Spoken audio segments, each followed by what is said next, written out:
શ્રી સરસ્વતી માધ્યમિક કન્યા વિદ્યા મંદિર, નવા થોરાળા, રાજકોટ. ધોરણ 10, વિષય ગુજરાતી, પાઠ 16, ગતિભંગ. લેખક મોહનલાલ પટેલ.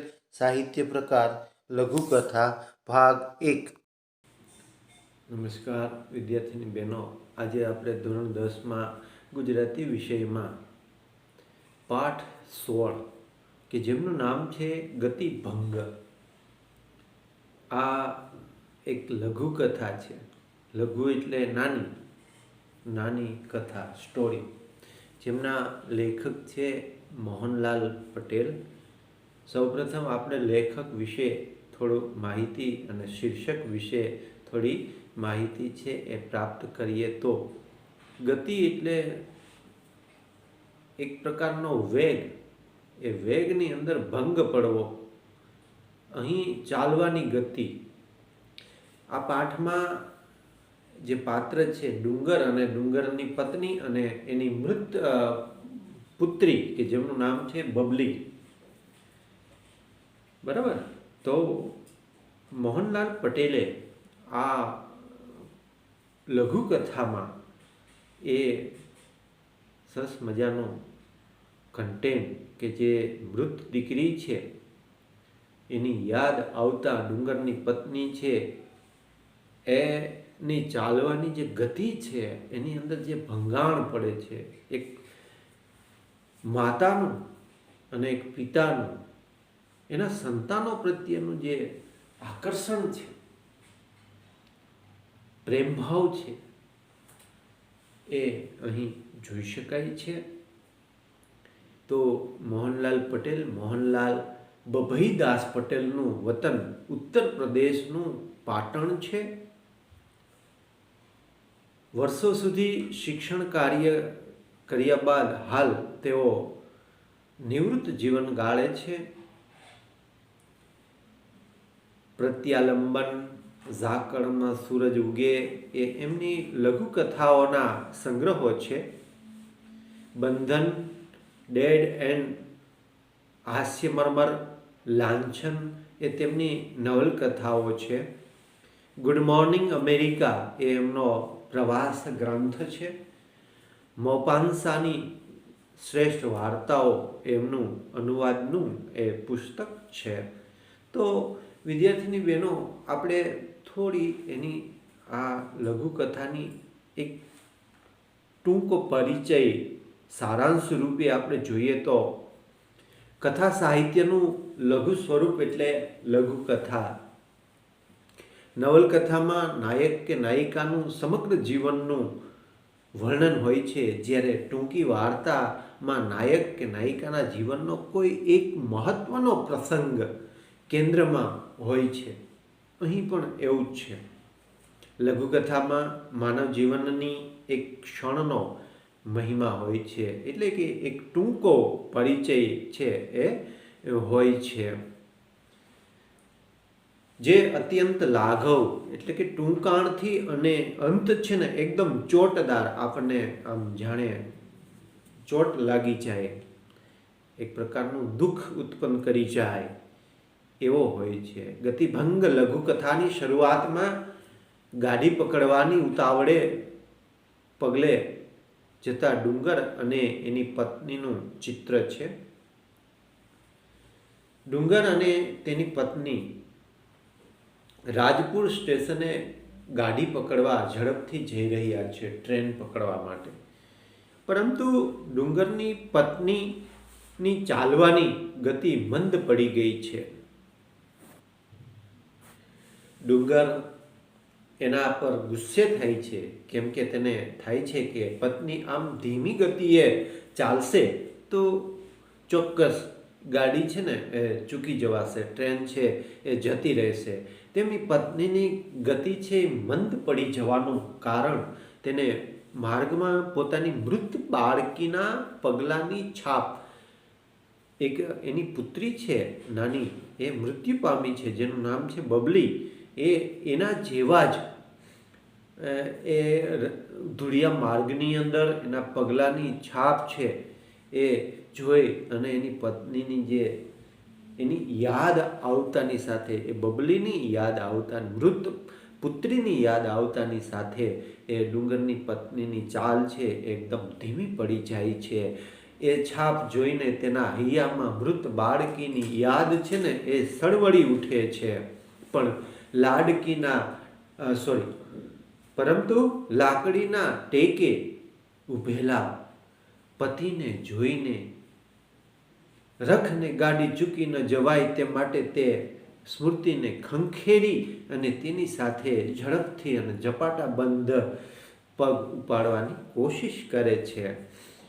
લેખકે આ લઘુકથામાં ચાલવાની ગતિના ભંગની સાથે માના વિચારોનો ગતિનો ભંગ થતો પણ દર્શાવ્યો છે. માનું મૃત બાળક પ્રત્યેનું જે માતૃત્વ જ તેની ગતિને મંદ પાડે છે. અહીં માત્ર ચાલવાની ગતિનો જ ભંગ નથી, પરંતુ પાત્રોના વિચારોની ગતિનો પણ અહીં ભંગ થયો છે. તો આ રીતનું આ લઘુકથામાં કન્ટેન્ટ છે. હવે આપણે એ પાઠમાં ડિટેલ જોઈએ તો રાજપુર સ્ટેશને ગાડી પકડવા ડુંગર અને એની વહુ ઊભા માર્ગે ઝડપભેર જઈ રહ્યા હતા. રાજપુર નામનું સ્ટેશન છે, રાજપુર ગામનું, અને ત્યાં ડુંગર અને એની પત્ની છે એ ટ્રેનમાં જવા માટે ઝપાટાબંધ સાંજના સમય છે, ટૂંક સમયમાં સાંજ પડી જવાની છે. એ સમય દરમિયાન એ જઈ રહ્યા છે ગાડી પકડવા, ઝપાટાબંધ એકદમ ઝડપભેર જઈ રહ્યા છે. અહીં વહુ પહેલાં આ શબ્દ છે ઉચ્ચારાતો, પત્ની નહીં પરંતુ વહુ, બરાબર. પત્નીનો પાછળ આવવાનો અણસાર, અહીં અણસાર એટલે સંકેત અથવા તો ઈશારો. મોડો પડી ગયો, મોડો એટલે ધીમો, અહીંયા આપણે અર્થ લેવાનો છે ઓછો અથવા તો ધીમો. પડી ગયો જતાં ડુંગરે પાછળ જોયું. પત્ની રસ્તા ઉપર નજર ફેરવતી ધીમી પડી રહી હતી. શું ખોળે છે? શું ખોળવું એટલે શું શોધે છે? શું ગોતે છે? પત્ની જવાબ આપે છે, કાંઈ નહીં. પત્નીએ જવાબ આપ્યો અને ઝડપથી પગ ઉપાડવાનો પ્રયત્ન કર્યો. થોડા ડગલા ચાલ્યા પછી વળી તેનો વેગ છે ચાલવાનો એ ધીમો પડી ગયો. આમ ગાંડાની માફક અવળિયા શું ખાય છે? લથડિયું ખાવું. અવળિયા ખાવા મીન્સ એનો અર્થ થાય લથડિયું ખાવી. જેમ ગાંડો છે આમથી આમ ડોલતો હોય, ડોલતો જતો હોય, આખા રસ્તામાં લથડિયું ખાતો જતો હોય, એમ એ ડુંગર છે એને પત્નીને કહે છે કે આમ લથડિયું ખાતા તું ચાલીશ તો આપણે ક્યારે પહોંચશું એમ. ડુંગર ગુસ્સે થયો એના ઉપર. દિવસ આથમવા આવ્યો હતો, એટલે આથમવો એટલે અસ્ત થવા આવ્યો હતો. આમ કર્યા કરીશ તો રસ્તામાં જ અંધારું થઈ જશે કાં તો, એવું ટકોર પણ કરે છે ડુંગર. પત્ની થોડા ડગલા આગળ ચાલી ખરી, પણ પછી તો એ બેસી જ પડી, એનાથી ન ચલાણું. એ ધૂળમાંના રસ્તામાં એ બેસી ગઈ. પાછો ફરીને ડુંગર પાસે આવ્યો. તે આજ ધાર્યું છે શું? એને પૂછે છે. શું ગાડીમાં નથી જવું? શું અહીંયા જ રોકાવું છે? શું ધાર્યું છે? ગાડી ચૂકી જઈશું તો નહીં ઘરના કે નહીં ઘાટના એવી દશા થશે. રાત કાઢીશું ક્યાં? નહીં ઘરના કે નહીં ઘાટના, એટલે કે આ પારના પણ નહીં અને પેલી પારના પણ નહીં. બરાબર, એકેય બાજુનું ન થવું. બરાબર, એ કહેવતમાં પણ આવે અને રૂઢિપ્રયોગમાં પણ પૂછાય છે. નહીં ઘરના કે નહીં ઘાટના, આ બાજુના પણ નહીં ને પેલી બાજુના પણ નહીં. રાત કાઢીશું ક્યાં? પત્ની કશું જ બોલી નહીં. ભાવાદ્ર બનીને એ તો નજરની પીછીને ધૂળ ઉપર પસવારી રહી હતી. જો હા, ભાવાદ્ર એટલે ભાવ વિભોર અથવા તો માયાળુ બની અને જે પેલી ધૂળમાં જે નાની બાળકીની જે પગલીઓ હતી એને પસવારતી હતી. પસવારવું એટલે ખબર ને, હળવેગથી પંપાળવું, એ પંપાળી રહી હતી. બરાબર, અને બેસી ગઈ હતી. હા, જોયું? એ બોલી. કોને કહ્યું જોયું? ડુંગરને, એના પતિને. એમ એ ડુંગરની પત્ની બોલી. તો ડુંગર છે એ કહે છે, શું? મને તો કંઈ દેખાતું નથી. કારણ કે એને પત્ની જે વિચારે છે એ વિચાર હજી ડુંગરના મનમાં છે નહીં. એટલે કે મને તો કશું દેખાતું નથી ત્યાં. પત્ની આંગળીનો છેડો છેક જમીન પાસે લઈ ગઈ અને બતાવે છે, અંગુલી નિર્દેશ કરે છે. એક ઘાંટીલી પગલીની છાપ એ બતાવી રહી હતી. કારણ કે ગામની અંદર તો ધૂળિયા રસ્તા હોય, પગની છાપ છે એ વ્યવસ્થિત રીતે એ ધૂળની અંદર પડતી હોય છે અને એ પગલી છે ને, ઘાટી પગલી એ એના પતિને છે ને બતાવે છે. આપણી બબલીની જ આ પગલી જાણે, આ પગલી છે ને જાણે બબલીની જ હોય. કારણ કે બબલી છે ને એ જ્યારે ડુંગરનું ટિફિન અથવા તો ભાત લઈને સીમમાં જ્યારે જતા ને ત્યારે આગળ ચાલી જતી હોય, ત્યારે એ પગલીઓ છે જે પડતી એ પાછળ એની માતા છે એ જોતી. એટલે એને પાક્કો અંદાજ છે, બસ એના જેવી જ છે. અને એવી પગલી જોતા એને તેની એ મૃત જે બબલી અત્યારે હયાત નથી એની યાદ છે ને એ આવી જાય છે. હું તો ક્યારની આ પગલી જોયા જ કરતી આવું છું.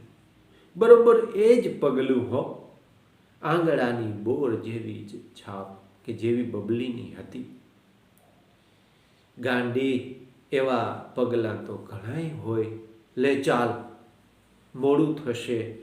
આમ એમનો પતિ એને આશ્વાસન આપતા એને ત્યાંથી ઊભું થવા માટે કહે છે કે આવા પગલાં તો અહીં ઘણા બધા હોય. હવે આપણી દીકરી તો રહી જ નથી, તો બાળકની પગલાંની છાપ જોઈ મૃત સંતાનની સ્મૃતિથી હાલી ઉઠેલી ડગી ગયેલી પત્ની પ્રત્યે સહાનુભૂતિનો બોલ પતિએ આવી રીતે કાઢ્યો. એને સહાનુભૂતિ આપી. શું આપી? કે હવે ચાલ, આવી પગલીઓ તો રસ્તામાં ઘણી બધી હોય, એ આપણી બબલીની નથી. હા, દુઃખ તો એને પણ થયું, પણ અત્યારે એનાથી વધુ દુઃખી એની પત્ની છે. એટલે એને આ શબ્દોથી એને સહાનુભૂતિ આપી. આ સહાનુભૂતિ એ ઘણી વખત જોડણીમાં પણ પૂછાય છે, એટલે એ શબ્દ ઉપર આપણે ધ્યાન રાખીશું. પત્ની બેસી જ રહી. એ બોલી,